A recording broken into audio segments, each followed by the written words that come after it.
വൈദ്യുതി നിരക്ക് വർധന എങ്ങനെയാണ് കണക്കാക്കുക, അല്ലെങ്കിൽ വൈദ്യുതി നിരക്ക് വർദ്ധിപ്പിക്കുന്നത് എങ്ങനെയാണ് എന്നത് നമുക്ക് അതിൻ്റെ ഒരു ഡാറ്റ ഒന്ന് പരിശോധിക്കാം.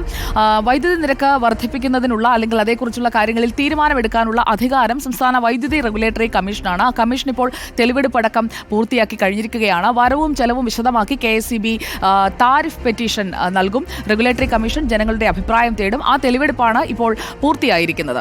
എന്തായാലും അതിന്റെ അടിസ്ഥാനത്തിൽ വൈദ്യുതി നിരക്ക് വർദ്ധിപ്പിക്കാൻ പോകുന്നു എന്നത് മന്ത്രി വ്യക്തമാക്കുകയും ചെയ്ത സാഹചര്യത്തിൽ എങ്ങനെയാണ് ഈ ബില്ല് കണക്കാക്കുന്നത്, ഏതൊക്കെ തരത്തിലാണ് ഈ ബില്ല് വരുന്നത് എന്നതുകൂടി നിരക്ക് വർധനയുമായി ബന്ധപ്പെട്ട് നമുക്കൊന്ന് പരിശോധിക്കാം.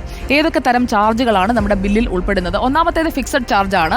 രണ്ടാമത്തേത് energy charge, fuel surcharge, metre rent, electricity duty, ഇതെല്ലാം ചേർന്നാണ് നമ്മുടെ ഈ ബില്ല് വരുന്നത്. ഇനി അതിലേക്ക് നമുക്കൊന്ന് വിശദമായി പോയി കഴിഞ്ഞാൽ ഈ വൈദ്യുതി നിരക്കിൽ ഫിക്സഡ് ചാർജ് എന്ന് പറഞ്ഞു കഴിഞ്ഞാൽ എന്താണ് എന്ന് നോക്കാം. ഫിക്സഡ് ചാർജ് എന്ന് പറഞ്ഞു കഴിഞ്ഞാൽ വിതരണ ലൈസൻസിയുടെ സ്ഥിരം ചെലവുകൾ ഫിക്സഡ് ചാർജായി വരും. അത് എല്ലാ മാസവും നിശ്ചിത തുക നമുക്ക് അത് അടയ്ക്കേണ്ടതായി വരും.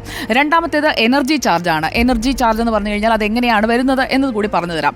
എനർജി ചാർജ് വരുന്നത് ഒരു ബില്ലിന്റെ, അതായത് ഒരു ബിൽ കാലയളവുണ്ടല്ലോ. ഇപ്പോൾ നമ്മൾ ഒരു ബില്ലിംഗ് എന്ന് പറയുന്നത് 2 മാസമാണ്. ഒരു ബില്ലിംഗ് കാലയളവിൽ എത്രമാത്രം വൈദ്യുതി നമ്മൾ ഉപയോഗിച്ചു എന്നുള്ളത് വെച്ചാണ് എനർജി ചാർജ് കണക്കാക്കുന്നത്. ഗാർഹികേതര വിഭാഗങ്ങളിൽ ആകെ ഉപയോഗിച്ച യൂണിറ്റ്, അതായത് നമ്മുടെ വീടുകളിൽ അല്ലെങ്കിൽ സ്ഥാപനങ്ങളിലൊക്കെ ഉപയോഗിച്ച യൂണിറ്റിനെ പ്രതി യൂണിറ്റ് നിരക്ക് കൊണ്ട് ഗുണിച്ചാണ് ഇത് കണക്കാക്കുന്നത്.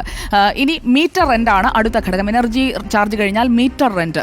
മീറ്റർ റെന്റ് എന്ന് പറഞ്ഞു കഴിഞ്ഞാൽ വാടക നിരക്ക് അതിന്റെ നിശ്ചയിക്കുന്നതും റെഗുലേറ്ററി കമ്മീഷൻ തന്നെയാണ്. കെട്ടിടത്തിലേക്ക് വൈദ്യുതി എത്തിക്കാൻ, ഇലക്ട്രിസിറ്റി എത്തിക്കുന്നതിന് ആവശ്യമായ പ്രവൃത്തികൾക്ക് വേണ്ട ചെലവാണ് ഇതുവഴി ഈടാക്കുന്നത്. സിംഗിൾ ഫേസ് മീറ്റർ ആണ് നിങ്ങളുടെ വീടുകളിൽ സ്ഥാപിച്ചിരിക്കുന്നതെങ്കിൽ അതിന് 6 രൂപയാണ് പ്രതിമാസ വാടക. 3 ഫേസ് മീറ്റർ ആണെങ്കിൽ 15 രൂപയാണ് പ്രതിമാസ വാടക. മിക്കയിടങ്ങളിലും ഇപ്പോൾ 3 ഫേസ് മീറ്റർ ആയിരിക്കും. ഇനി നമുക്ക് ഇലക്ട്രിസിറ്റി ഡ്യൂട്ടി എന്ന ഇനത്തിൽ നമ്മളിൽ നിന്ന് വാങ്ങുന്ന തുക അതെന്താണ് എന്ന് കൂടി പറയാം. വൈദ്യുതി ഉപയോഗത്തിന് സർക്കാർ ഏർപ്പെടുത്തിയിരിക്കുന്ന നികുതിയാണ് ഇലക്ട്രിസിറ്റി ഡ്യൂട്ടി എന്ന് പറയുന്ന ആ ഹെഡറിൽ നമ്മുടെ ബില്ലിൽ ഉൾച്ചേർന്നിരിക്കുന്നത്. അതോടൊപ്പം ഫ്യൂവൽ സർചാർജും ഉണ്ട്. ഫ്യൂവൽ സർചാർജ് എന്ന് പറഞ്ഞാൽ ഉൽപാദന, പ്രസരണ, വിതരണ സ്ഥാപനങ്ങളുടെ ചെലവ് ഈടാക്കുന്നതിനുമായുള്ള തുകയാണ് ഫ്യൂവൽ സർചാർജ് എന്ന് പറയുന്നത്. ഇതെല്ലാം ചേർന്നുകൊണ്ടാണ് നമ്മളുടെ ഇലക്ട്രിസിറ്റി ബില്ല് വരുന്നത്.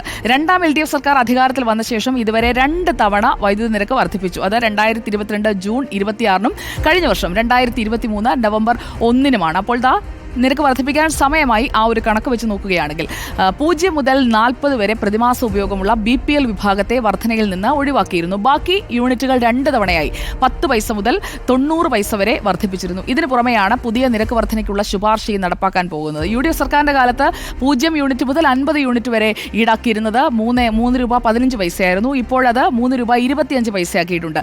ഇത് ഇക്കഴിഞ്ഞ സാമ്പത്തിക വർഷത്തിൽ 2024-25 3.35 അടുത്ത വർഷം 3.5 രൂപയായും വർദ്ധിപ്പിക്കണം എന്നതാണ് ശുപാർശ. അതായത് 3.5 ഉയരാൻ പോകുന്നു, 3.25 ഉയരാൻ പോകുന്നു. നിലവിലെ ഉപയോഗ നിരക്ക് എങ്ങനെയാണ് എന്നതുകൂടി നമുക്കൊന്ന് വിശദമായി നോക്കാം. പ്രതിമാസ ഉപഭോഗം യൂണിറ്റ് നിലവിലെ നിരക്ക് എന്ന രീതിയിലാണ് നമ്മൾ പരിശോധിക്കാൻ പോകുന്നത്. പ്രതിമാസ ഉപഭോഗം നമ്മൾ നേരത്തെ പറഞ്ഞതുപോലെ 0 യൂണിറ്റ് മുതൽ 50 യൂണിറ്റ് വരെയാണ് നിങ്ങളുടെ ഉപഭോഗമെങ്കിൽ അതിന് 3 രൂപ 25 പൈസയാണ്. 51 മുതൽ 100 വരെ യൂണിറ്റിന് 4 രൂപ 5 പൈസ. 101 മുതൽ 150 വരെയാണെങ്കിൽ അത് 5 രൂപ 10 പൈസയായിരിക്കും. 151 മുതൽ 200 വരെയാണെങ്കിൽ 6 രൂപ 95 പൈസ. 201 മുതൽ 250 വരെയാണെങ്കിൽ അതിന് 8 രൂപ 20 പൈസ.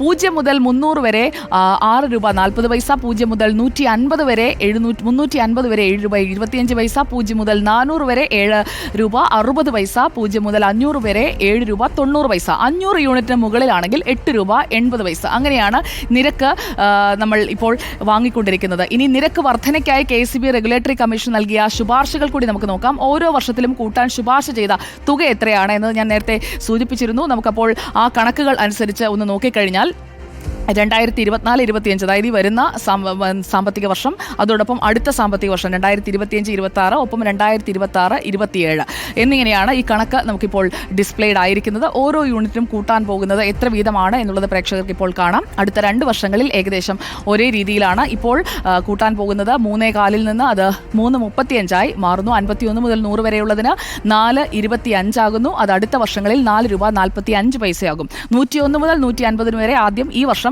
രൂപ 30 പൈസ, അത് പിന്നീട് 5.5 രൂപയായും 5 രൂപ 55 പൈസയായും മാറും. 151 മുതൽ 200 വരെയുള്ളതിന് 7 രൂപ 20 പൈസ എന്നത് 7 രൂപ 45 പൈസയായും 7.5 രൂപയായും വർദ്ധിക്കും. 201 മുതൽ 250 വരെ 8.5 രൂപയായും പിന്നീട് 8 രൂപ 75 പൈസയായും 8 രൂപ 80 പൈസയായും വർദ്ധിക്കും. 0 മുതൽ 300 വരെയുള്ള യൂണിറ്റിന് 6 രൂപ 70 പൈസയാണ് നടപ്പ് സാമ്പത്തിക വർഷത്തിൽ. അത് 6 രൂപ 95 പൈസയായും 7 രൂപയായും വർദ്ധിക്കും. അങ്ങനെയുള്ള ഒരു വർധനയാണ് നമ്മൾ കാണുന്നത്. 500 മുകളിലാകുമ്പോൾ അത് 9 രൂപ 10 പൈസ എന്നതിൽ നിന്ന് 9 രൂപ 35 പൈസയിലേക്കും 9 രൂപ 40 പൈസയിലേക്കും കൂടും 2026-27 സാമ്പത്തിക വർഷമാകുമ്പോൾ. ഈ രീതിയിലുള്ള ഒരു നിരക്ക് വർധനയാണ് ശുപാർശ ചെയ്തിരിക്കുന്നത്. അത് ഓരോ യൂണിറ്റിനെയും എടുത്ത് നോക്കുമ്പോൾ ചെറിയ തുകയായി നമുക്ക് തോന്നും. പക്ഷേ നമ്മുടെ ഉപഭോഗം അനുസരിച്ചായിരിക്കും നമുക്ക് കിട്ടുന്ന ഇരുട്ടടിയുടെ ആഘാതം എന്നുള്ളത് പറയാതിരിക്കാൻ കഴിയില്ല. അപ്പോൾ ഇതാണ് കണക്ക്. ഈ കണക്കൊക്കെ മനസ്സിലാക്കി ഉപയോഗമൊക്കെ കുറച്ചാൽ നമുക്ക് കൊള്ളാം. അത്രയേ ഉള്ളൂ ചുരുക്കം.